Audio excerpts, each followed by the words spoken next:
Recently, my husband asked me to make something quilted to go around his soup bowl so he wouldn't burn his hands while he was eating his soup. I think he thought that he was inventing something new and different, but I explained that no, bowl cozies have been around a really long time. I just have never made one before because I just use my napkin. But I did go looking for a pattern to make a bowl cozy so he could have something around his soup bowl. As I'm sure you're aware, there are lots of bowl cozy patterns out there, lots of video tutorials, lots of special tools to help you make bowl cozies. The problem I encountered was that they all made one or two specific sizes of bowl cozies. And I have lots of different sizes of bowls. Like this, in that bowl cozy, this would be too big. This would be too short. But this one fits nicely. And the reason this one fits nicely is because I designed it to fit this particular bowl. Just like I designed that one to fit that particular bowl, and this one to fit this particular bowl.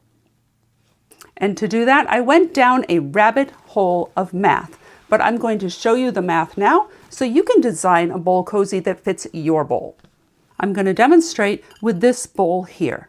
Each bowl cozy that I've made has a different pattern for it. The pattern for this one is this piece of paper, and you can see that this piece of paper is 1/4 of the bowl cozy. Go around like this, and it's 3, and it fits on the bowl just like this. To create this piece of paper, you need 3 measurements. The first one is the only one you really have to think about, and that is the bottom diameter, so across the bottom. What you have to think about in terms of measuring across the bottom is you can't just measure the little part here. A bowl is usually shaped like this. For example, this bowl here, it has this curve around to the flat bottom.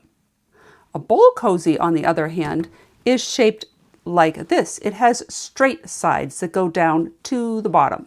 So the bowl cozy is going to have a straight side,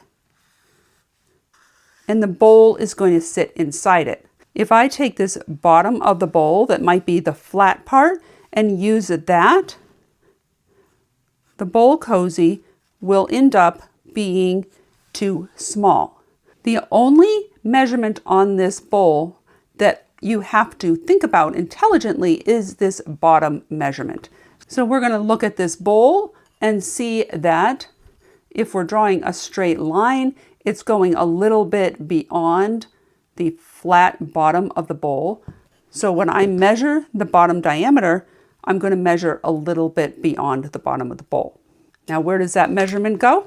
This measurement of the bottom of the bowl goes here. Half of it on each side of this pattern.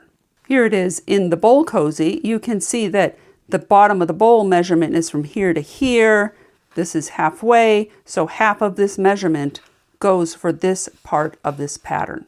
And hold on, stay with me because I'm going to explain all the parts of the pattern and then I will show you how to use it. The next thing that you have to figure out is the circumference of the top of the bowl. This will be also the circumference of right here in the bowl cozy, which is the top of this pattern, but 1/4 of the circumference of the bowl. And then the last measurement is this measurement from here to here. So from the top of the bowl down and to the point here, which is going to be the same as measuring from rim to rim and dividing that by 2. Now I've given you all of that, but I will tell you that I do have a calculator that you can just put your measurements in and it'll spit out what you need to make this pattern. But I'm going to go on and show you how you're going to use this pattern.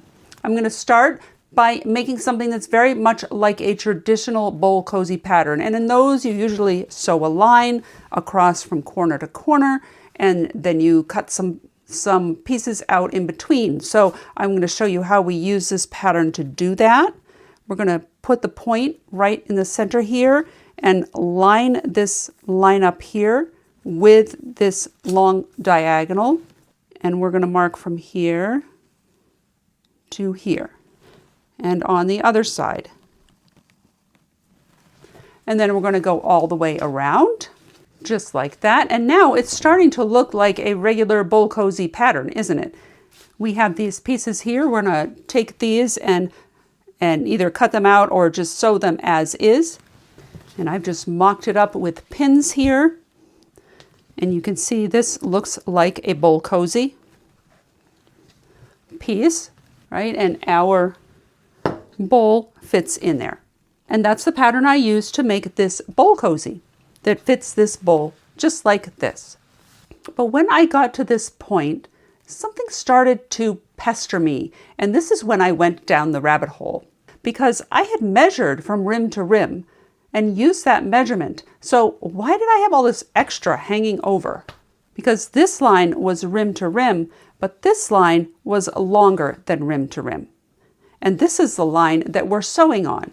This line right here ends up being longer, and then the bowl cozy sticks out a little bit. And the shallower the bowl, the more pronounced this gets. You can see that there's not much extra on this little bowl, but there's a lot more on this shallow bowl, because this one's pretty straight up and down, and this is a wide, shallow bowl over here. You can see the difference in these two patterns. This line is more upright, and this line moves out a little bit. And the more it moves out like this, the longer it gets, and the more extra you're going to have on those wide, shallow bowls.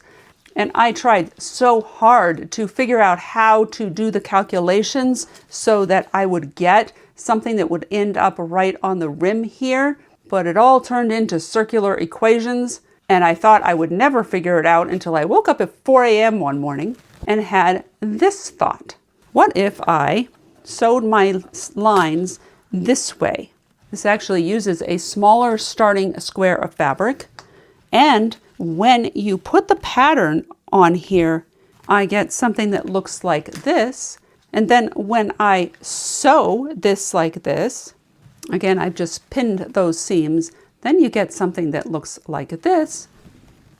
And the bowl sits right in it.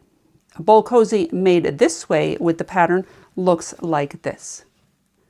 It fits just nicely under the rim. These points stick up just a tiny bit, but there's not all that extra that's on a traditional cozy.